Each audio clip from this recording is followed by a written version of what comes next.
አሰላሙ አለይኩም ወረህመቱላሂ ወበረካቱ። እንዴት ናችሁ? ሰላም ናችሁ? አልሐምዱሊላህ። እናንተስ እንዴት ናችሁ? አዲስ አካባቢ ላሳያችሁ ማለት ነው። እንዴት ነው ሀገራችን ማሻአላህ እንዳለፋ ብሏል ማለት ነው። በፊት ያሳያለሁ ብዙም እና አሁን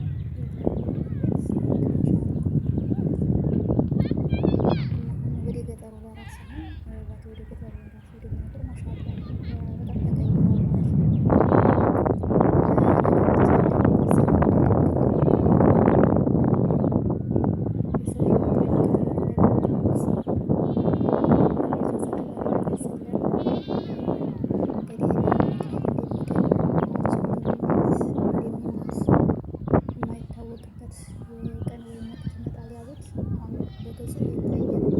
የሰው ህይወት እንደ ቅጠል በየቦታው እየረገፈ ነው ማለት ነው። በስደት በባህር እየመጣ ሰው እያለቀ ነው።